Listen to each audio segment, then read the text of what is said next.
kayak di media sosial ya. Betul sekali. Nah, kita bawa ke media nyata aja kalau gitu. Saya malam ini akan mengundang narasumber saya yang akan mungkin membela dari kubu saya nih, Ho. Betul, ada siapa?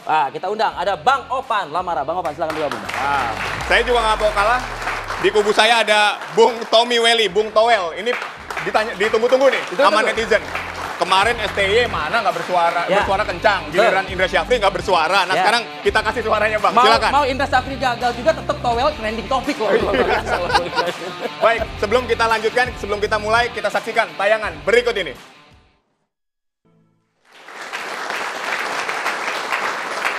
Oke, saya pertama mungkin ingin mengajak diskusi nih Bang Opan Lamara. Bang Opan, banyak sekali statement-statement yang disampaikan oleh para netizen ya. Wah ini kalau saya bacakan durasi kemakan ini. Kemudian Bang Opan aja ya yang mungkin setuju nggak sih Bang kalau misalnya Indra Syafri ini sudah diberikan kesempatan gitu ya.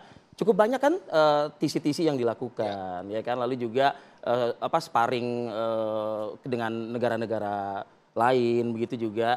Tapi hasilnya kok seperti ini, tersingkir loh saat kita dari Piala Asia ini. Iya, sebelumnya gue pengen menegaskan posisi saya, Dil. Bahwa selama ini posisi saya terhadap sepak bola Indonesia adalah kritis, realistis.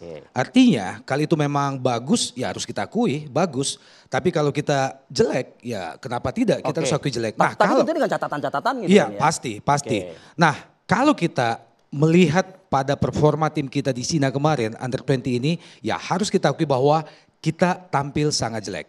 Kita kembali ke setelan awal. Nah, bisa jadi saya sempat ngobrol dengan beberapa teman-teman di sisi teknis sepak bola Indonesia, bahwa alasan utama antara lain adalah gagal bergabungnya dua pemain teranyar naturalisasi, yakni Gepens dan juga Bex ya.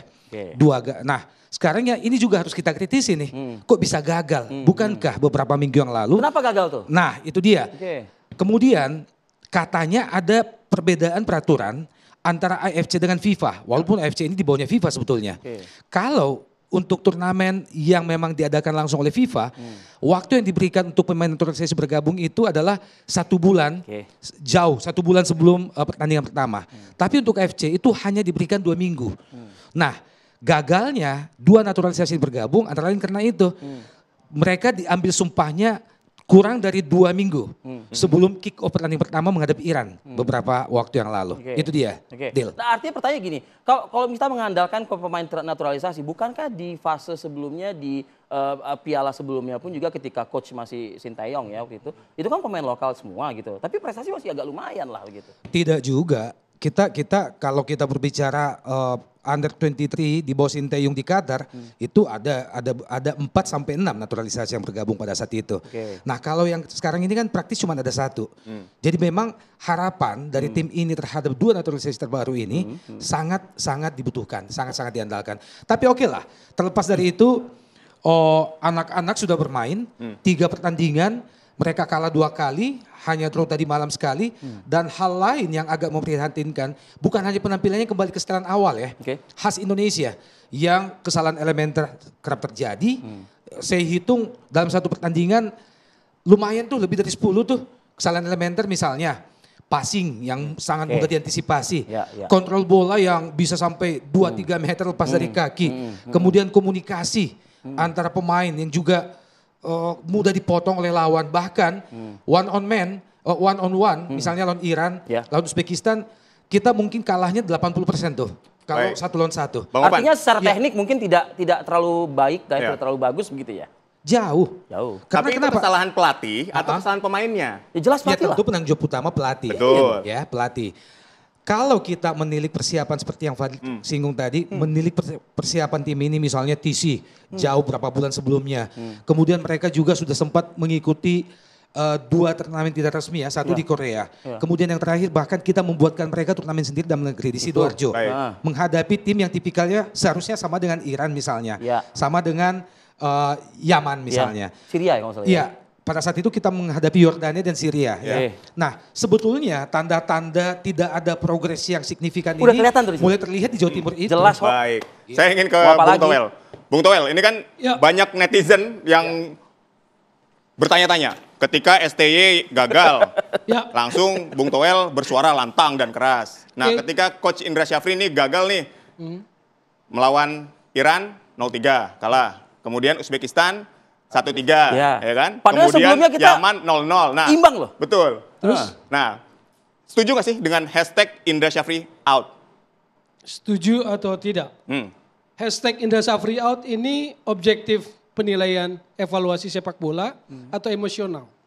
Atau sentimen di sana di dalamnya?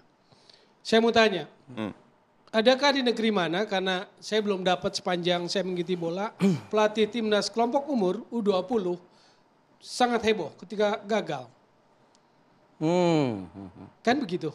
Kalau bicara target, juara AFF sudah, lolos Piala Asia sudah, yang nggak dapat kan lolos Piala Dunianya. Artinya semifinal. 2 dari 3 target PSSI terpenuhi. Yes, nggak gampang. Ini level Asia. Artinya untuk level AFF, anak muda kita kompetitif dengan segala kekurangannya. Dan dalam konteks pembinaan usia muda di negara kita. Tapi kita udah bisa hebat di Asia. Cuman ketika masuk ASEAN. Kita kalau nilai sepak bola harus it takes two to tango. It takes two to tango itu misalnya contoh lawan Uzbekistan. Bisa nggak nilai Uzbekistan mainnya? Menurut saya keren. Uzbekistan itu di luar kita punya kesalahan. Ya. Kerennya apa? Saya ngamati cara mainnya, identitasnya udah kelihatan, karakter mainnya udah kelihatan. Nomor 5, nomor 6 gelandang bertahan dan gelandang nomor 8-nya keren, pegang bola, nggak dapet kita kalah. Nomor 9, 10 kaptennya sama nomor 7 ngacak-ngacak depan. Nomor 2, 3 strikernya. Identitasnya udah kelihatan, bos. Tapi eksekusi kan lemah kan ya? Siapa? Ya timnas kita kemarin di lawan Uzbekistan, artinya, lawan Yaman. Kalau kita ditambah lagi lihat statistik, kita kalah kelas. Jadi dalam aspek sepak bola kita kalah. Lalu apakah kita nggak bisa menilai secara objektif, lalu Indra Syafri out? Sekarang saya tanya, pelatih mana yang bisa dengan materi seperti itu lawan Uzbekistan seperti itu? Kan Uzbekistan atau negara Asia lainnya kan nggak tidur juga. Jadi jangan nilai sepak bola itu, makanya tadi saya bilang it takes two to tango. Jadi kalau ada 2 tim main, analisa juga lawannya. Jadi ada kualitas materi yang jadi bahan pertimbangan ya? Tapi ada satu catatan, contoh waktu lawan Uzbekistan, nomor 9 gol keberapa tuh? Kedua apa ketiga ya? Ketiga, yang bola corner. Nomor 9, yang nutup Iqbal Jiwangge. Dia tutup begitu, karena tahu berarti sudah dianalisis nomor 9 bahaya. Tapi pergerakan set pieces bola matinya bagus. Kenapa? Iqbal Jiwangge kelewat. Nomor 9 bisa melepaskan diri, dia lompat heading masuk.